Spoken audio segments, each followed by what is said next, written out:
Good morning. Today I am going to explain combine the sentences using TOO2 and 2 and so that not. ಎರಡು ವಾಕ್ಯಗಳನ್ನ ಯಾವ ರೀತಿ combine ಮಾಡಬೇಕು. ಆ ಎರಡು ವಾಕ್ಯಗಳಲ್ಲಿ ಒಂದು ಏನಿರುತ್ತೆ ಅಂದ್ರೆ ಪಾಸಿಟಿವ್ ಸೆಂಟೆನ್ಸ್ ಇರುತ್ತೆ, ಇನ್ನೊಂದು ನೆಗೆಟಿವ್ ಸೆಂಟೆನ್ಸ್ ಇರುತ್ತೆ. ಒಂದು ಪಾಸಿಟಿವ್ ಸೆಂಟೆನ್ಸ್ ಒಂದು ನೆಗೆಟಿವ್ ಸೆಂಟೆನ್ಸ್ ಬಂದಾಗ ಅಲ್ಲಿ ಆಕ್ಷನ್ ಏನಪ್ಪಾ ಅಂತಂದ್ರೆ ಕಂಟಿನ್ಯೂಸ್ ಆಗಿ ಕಾನ್ಸಿಕ್ಯೂಟಿವ್ ಆಗಿ ತಗೊಂತಾ ಇರುತ್ತೆ. ಸೊ ಆ ಸಂದರ್ಭದಲ್ಲಿ ನಾವು ಹೆಂಗೆ ಕಂಬೈನ್ ಮಾಡಬೇಕು using too and so that not ನಾವು ನೋಡೋಣ.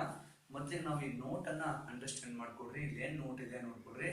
The sentence in which to is used is always in affirmative sentence.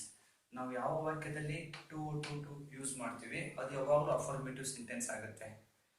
ಒಂದು ನೆನ್ಪಿಟ್ಕೊಡ್ರಿ, that is called affirmative sentence and also it is called simple sentence ಅಂತ ಹೇಳ್ಬೋದು ನಾವು ಅದನ್ನ.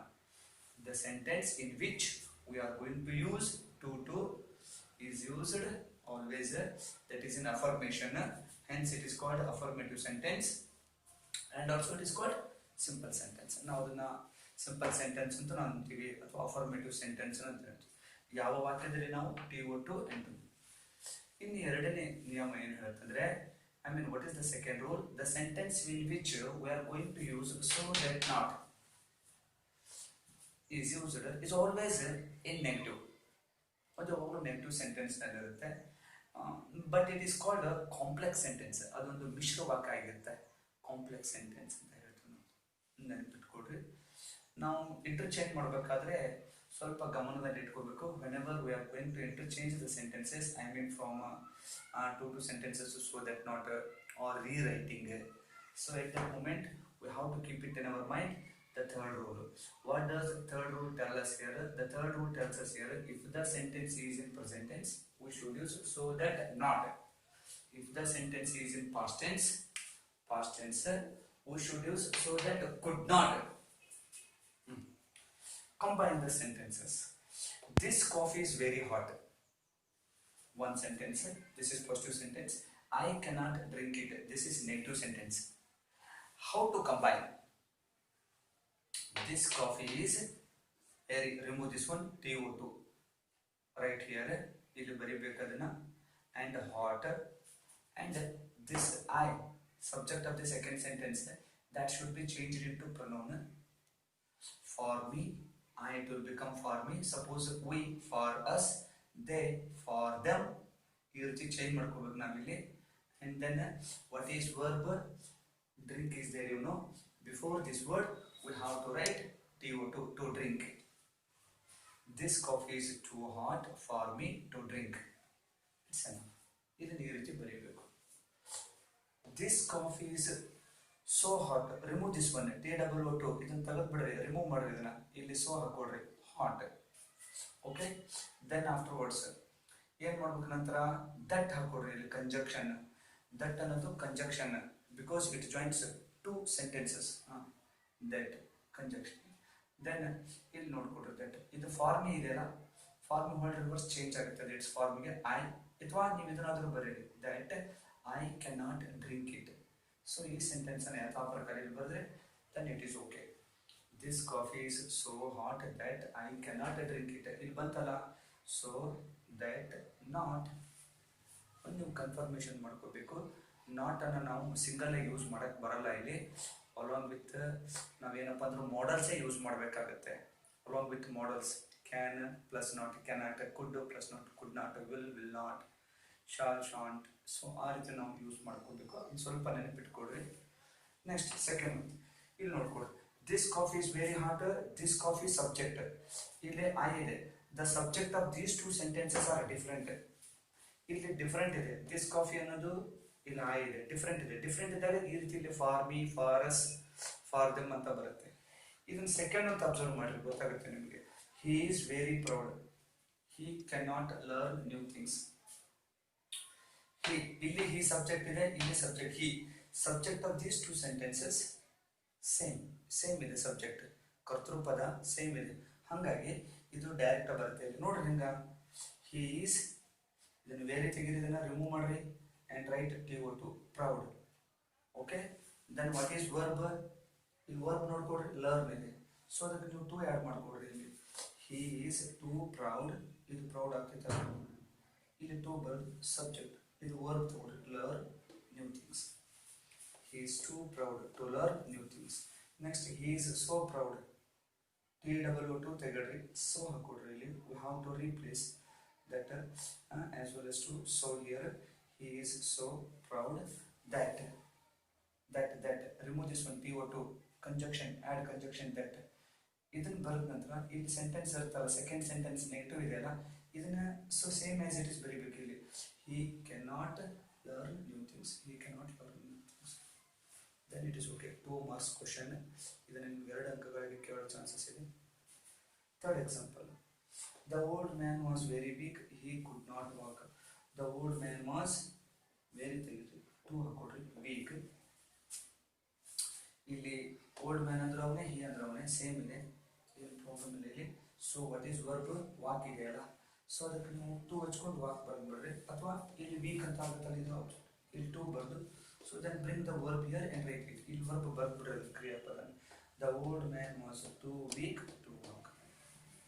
The old man was so weak, ತೆಗೆದ್ರೆ TWO2 ತೆಗೆದು ಇಲ್ಲಿ so use ಮಾಡ್ರಿ, ವೀಕ್. TO2 ತೆಗೆದು ದಟ್ ಹಾಕೊಡ್ರಿ, ಇಲ್ಲಿ ದಟ್ ಹಾಕೊಂಡ್ಬಿಡ್ರಿ. ದಟ್ ಬರೆದ ನಂತರ ಏನು ಪ್ರಾಬ್ಲಮ್ ಇಲ್ಲ ನಿಮಗೆ, ಇದು ಸೆಕೆಂಡ್ ಸೆಂಟೆನ್ಸ್ ನೆಗೆಟಿವ್ ಸೆಂಟೆನ್ಸ್ ಏನಿದೆಯಲ್ಲ ಅದನ್ನ ಯಥಾ ಪ್ರಕಾರ ಬರೆದ್ಬಿಡ್ರಿ, it will become correct answer. So ಈ ರೀತಿ the old man was so weak that he cannot, he could not walk. So ನಾವು ಈ ರೀತಿಯವನ್ನ ನಾವು ಕಂಬೈನ್ ಮಾಡಬೇಕು. ಬಟ್ ಒಂದೇನ ಗಮನಿಸ್ಬೇಕಂದ್ರೆ ಇದರೊಳಗೆ ಒಂದು ಸೆಂಟೆನ್ಸ್, ಯಾವುದಾದ್ರು ಒಂದು ಸೆಂಟೆನ್ಸು ಪಾಸಿಟಿವ್ನಲ್ಲಿ ಇರುತ್ತೆ, ಇನ್ನೊಂದು ಸೆಂಟೆನ್ಸು ನೆಗೆಟಿವ್ನಲ್ಲಿ ಇರುತ್ತೆ. So that is the important thing is this method is called combining the sentences. ನಿಮಗೆ ನಾನು ರೀರೈಟ್ ಕೊಡ್ತೀನಿ, ಇದು 2 ಮಾರ್ಕ್ಸ್ ಇರುತ್ತೆ, ಇನ್ನು 1 ಮಾರ್ಕ್ಸ್ ಕೇಳ್ತಾರೆ ನಿಮಗೆ rewrite the sentence using so that not ಅಂತ ಕೇಳ್ತಾನೆ. ಸೊ ಅವಾಗ ನೀವು 3rd ರೂಲ್ ಅಪ್ಲೈ ಮಾಡ್ಕೋಬೇಕಾಗುತ್ತೆ. ನೋಡೋಣ.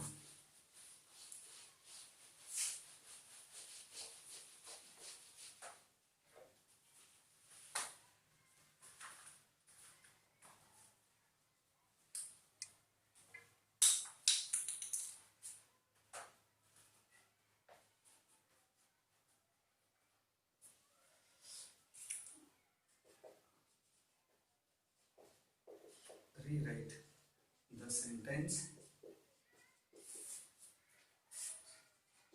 using so that not.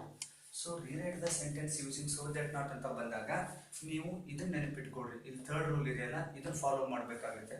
ಒಂದು ಎಕ್ಸಾಂಪಲ್ ಕೊಡ್ತೀನಿ ನಾನು ನಿಮಗೆ.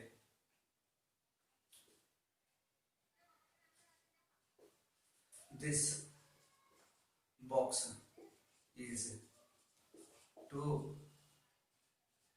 heavy to lift. This box is too heavy to lift ಅಂತ ಇದೆ. ನೀವು ನೋಡ್ಕೋಬೇಕು TWO2 and 2. ಇಲ್ಲಿ ಇದು the sentence is in present tense and past tense, ಇದನ್ನ ಗಮನಿಸಬೇಕು ನೀವು. ಇಲ್ಲಿ ನೋಡ್ಕೋಬೇಕು ನೀವು, the sentence is in present tense, ಇದು ಪ್ರೆಸೆಂಟ್ ಟೆನ್ಸ್ ಇದೆ. ಹಾಗಾಗಿ ನೀವು ಸೆಂಟೆನ್ಸ್ ನಲ್ಲಿ ಏನು ಯೂಸ್ ಮಾಡ್ಕೋಬೇಕು, ಸೊ ದಟ್ ಕೆನಾಟ್ ಯೂಸ್ ಮಾಡಬೇಕು. If the sentence is in past tense, so that could not use ಮಾಡಬೇಕು. ಸೊ ಹೆಂಗದು ನೋಡ್ಕೊಡ್ರಿ ಅದನ್ನ. This box is, so TWO2 ತೆಗೆದು ಸೊ ಹಾಕೊಡ್ರಿ, heavy 2 ತೆಗೆದು ಇಲ್ಲಿ that ಹಾಕೊಡ್ರಿ.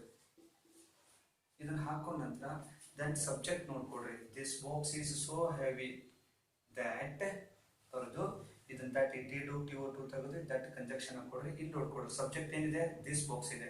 ಸೊ ಅದನ್ನ ನೀವು ಪ್ರೊನೌನ್ ಚೇಂಜ್ ಮಾಡ್ರಿ, ಇಟ್ ಬರೀಬೇಕು. ಇದನ್ನ ಪ್ರೊನೌನ್ ಚೇಂಜ್ ಮಾಡಿ ಇಟ್ ಬರೀಬೇಕು. The sentence is in present tense, ಇದು ಪ್ರೆಸೆಂಟ್ ಟೆನ್ಸ್ ಒಳಗಿದೆ. ಹಾಗಾಗಿ ಇಲ್ಲಿ ಏನ್ ಬರ್ತೀನಿ, ಏನು ಯೂಸ್ ಮಾಡಬೇಕು, cannot. What we should use cannot because the sentence is in present tense. The box is so heavy that it cannot be lifted, or it cannot lift. So cannot be lifted or cannot lift. So next ಇದನ್ನ ನೋಡ್ಕೊಡ್ರಿ. She was too dwarf to jump on the platform.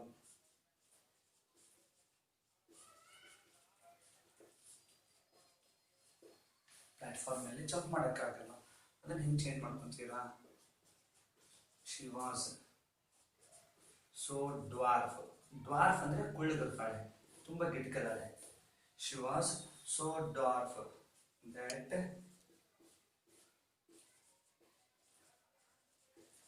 that she could not, ಇಲ್ಲಿ could not use ಮಾಡಬೇಕು ಯಾಕಂದ್ರೆ sentence past tense ನೋಡಿದೆ. that she could not jump on the platform. So ನಾವು ಈ ರೀತಿ ಇದನ್ನ ರೀರೈಟ್ ಮಾಡ್ಕೋಬೇಕಾಗತ್ತೆ. ಇದನ್ನ ಸ್ವಲ್ಪ ನೆನಪಿಟ್ಕೊಳ್ರಿ. ಇನ್ನೊಂದು ತಗೊಳ್ರಿ. he is too fat. he is too fat to run fast. ಇದನ್ನ ರೀರೈಟ್ ಮಾಡ್ರಿ. ಹೆಂಗ್ ಮಾಡ್ಕೋಬೇಕು? he is ಟು ತೆಗೆದು ಸೋ ಹಾಕೊಳ್ರಿ, ಫ್ಯಾಟ್ ದಟ್ ತೆಗೆದು ಹಾಕೊಳ್ರಿ, ಇಲ್ಲಿ ದಟ್ he ತಗೊಳ್ರಿ, he cannot run fast. So ಈ ರೀತಿ ನಾವು ಅದನ್ನ ರೀರೈಟ್ ಕೇಳಿದ್ರೆ 1 ಮಾರ್ಕ್ಸ್ ಇರುತ್ತೆ, ಕಂಬೈನಿಂಗ್ ಕೇಳಿದ್ರೆ 2 ಮಾರ್ಕ್ಸ್ ಇರುತ್ತೆ. ಸ್ವಲ್ಪ ನೋಡ್ಕೊಡ್ರಿ ಇದನ್ನ.